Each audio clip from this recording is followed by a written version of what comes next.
Hey, hello my fellow property managers. Mark Cunningham at Grace Management with another quick little short video for you on some best practices in this crazy property management industry we are in. So very recently, we decided that we had to increase our owner escrow reserves on all of our owners, many owners, because it had fallen to too low of a reserve, and we were scared. We were scared to death. How are they going to respond? Are they going to think this is a fee increase? Are they going to get mad? Are they going to leave us? Are they going to yell at us? Like, what's going to happen? What's going to happen? So let me offer you some thoughts on this whole concept on how to decide how much to have, when to decide how much to increase them, and at the end I'll tell you how to exactly increase them. What language to use when you increase your owner's escrow reserves should you decide that's necessary. So let's kind of take a step back and just define this here for a minute. You say, well, Mark, what's this reserve? Different companies call it different things. You may call it a maintenance reserve. You may call it an escrow reserve. But the concept is you have owner's money sitting in the trust account, their money in your trust account though, but it belongs to them. And that money is used to pay for vendor expenses that may be incurred each month between the time that you give the owner the rent money and then you wait for the next month. So you give your owner the rent money and you have no money left, and suddenly the next day a vendor invoice comes in or a utility bill comes in. What do you do with that? Maybe you can't sit on it for another month. Maybe you want to pay that. So in that case, you would potentially dip into some escrow reserves that you're holding for your owner client. So as you're explaining it to your owner clients, it's very important that they understand this is not a fee, this is not an expense. This is your money funding your account. Whenever we stop managing your property, Miss Owner, the money goes back to you. It's yours. But we want to keep a reserve, a cushion in there so we have funds to pay expenses that may be incurred on a monthly basis. Pretty standard. Now, you say, well, is it necessary? Do we have to do that? No, you don't. In my extensive research in this whole process as it relates to our industry, I discovered that there are some companies, they don't charge reserves. They just don't. They say, no, you know what? We want to make it easier on our owners. So, Mr. Owner, Miss Owner, you don't pay us any reserve. We will simply wait until we get the rent income from your tenant.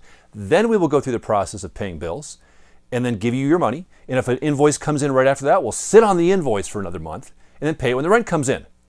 Yeah, that's an option. That's an option. We decided that's not the best course of action for us because we want to quickly pay those vendor invoices, quickly pay those utility bills. We don't want to sit on them for another month. So that wasn't an option for us. But you could decide, is it right for you? I mean, either you sit on a bill or you could, I guess, call the owner and say, hey, I just got a bill in here for $200 for the plumbing repair. I need $200 from you. We decided that wasn't the best use of our time as well, constantly trying to get money to pay the invoice. So we want that reserve. Ideally, if I had my magic wand, I'd make it huge. I'd make a giant escrow reserve. Why? So I wouldn't have to bother my owners asking for money when invoices come in. But we have to set that. And I'll talk about that in just a minute, what to set. So a couple considerations when determining how much the reserve should be. Consideration number one, I think, is recurring expenses. Do you have every month expenses? For example, is it a duplex and maybe you pay the water bill every month? And every month, you know that water bill is $150. Well, then make sure your escrow reserve is ample enough to cover that recurring expense that happens every month, every 2 months. The other thing to be aware of is the average repair costs. If the average vendor invoice you're receiving on a property is, let's just make up a number, $200, well, then I think you want your escrow reserve at least $200. Why? So you have the money to pay. There would be no point in having an escrow reserve of $25 because it wouldn't work for anything. You burn through it every time. It's not enough. Your reserve has to be high enough to hopefully cover the majority of recurring expenses that come into the property. If it's not greater than that, then there's no point in having the reserve, and you've got to get the escrow reserve up high enough. That's what was wrong with us. Many years ago, when we first started, I think we had a reserve of $100, and then many years ago, we increased it to $300, and we decided that, you know what, when we're getting average repair costs in, $300, you burn through $300 real quick. We need to have a higher escrow reserve, so we decided we want to increase our reserve to $500, from $300 to $500. And that was a very scary process for us to tell our owners. Before I tell you how I did that, I want to thank the sponsor for this video this month, CredHub. Have you checked out CredHub? So they do a couple things. One thing they do is they report your tenant's payment history directly to the credit bureaus. Tenants pay on time, they tell the credit bureau. Tenants pay late, they tell the credit bureau. It helps you increase your collection process. It helps you collect delinquent rents. They can also do ID protection for your tenants. It's like a tenant benefit. If you've never checked them out, do it. I know the folks at CredHub, sharp folks. Jump on their website, ask them to give you a demo for their property management, credit reporting side of things. Okay, so how do you decide if it's time to increase the escrow reserve?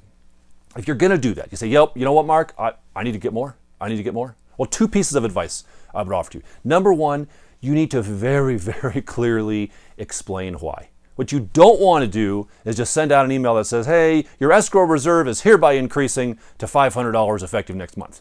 Yeah, you'll get some phone calls for that. So we crafted for us a very detailed, it's like a 2-page letter, where we outlined why this was necessary. We said, hey, in the past, we've always had a small reserve and it's been enough to cover funds, and we could offset expenses, out of our pocket when that was necessary. But expenses are going up, and inflation's going up. These costs are going up, and our options are, do we sit on invoices for another month? We don't want to do that, or do we hold your funds for a whole month to pay invoices? No, we don't want to do that. And it lines out like our 5 options, what they were, and so what we want to do is the least bad option, which is, unfortunately, we have to increase the reserve a little bit, up to $500. And so we sent all these out to every one of our owner clients on a Friday afternoon. And then we sat back and waited for the dam to burst and to see what was happening. And my Christine, my VP of property management, she said, so I was at my son's basketball game that Friday night. And all of a sudden, my phone started dinging with emails coming in. Ding, ding, ding, ding, ding. Owners, I thought, oh no, what's going on? And she said, Mark, and so she's telling me the story. I was like, oh no. And she said, as I'm looking at them, Mark, they were all positive. It was all like, hey, thanks for the information. It makes sense. Got it. Hey, appreciate it. Do you need any more money? She said every one of them was positive. Shocking. I even got this email, and I'm going to read the first sentence because it just really, I think, explains that we have good owners. It said, hey, I have to tell you, I have to tell you this was about the best email about a difficult situation I have ever received from someone I've done business with. Kudos to you for the in-depth and detailed explanation of a topic that I'm sure has given you some heartburn. The solution seems quite reasonable and it should work fine for me. Now, why did that work? Well, because we took the effort to explain the process, explain that process.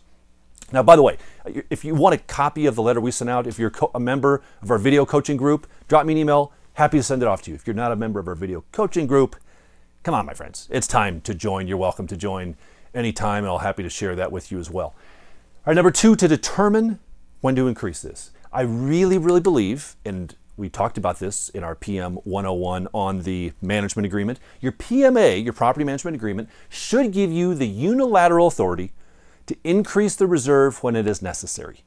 Otherwise, you have to go ask permission. See, we didn't have to ask permission. We just told them it was being increased. Why? Because our PMA says if the agent decides that the escrow reserve is not high enough and needs to be increased, we can do so at any time with a notification, something like that. So make sure that gives you the ability to increase the reserve at your discretion. Why? Because inflation is going to keep going up.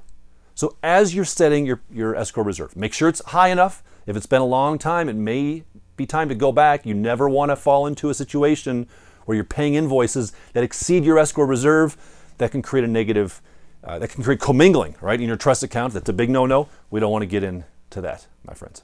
Hey, if you want to see more information like this, jump on our website, pmbuild.com. You can see where we're going to be next month. I'd love to meet you in person. Check out our forms package, our coaching, our video coaching, our systems, our income training, our marketing training. We've got something there to help you with whatever your issue is today.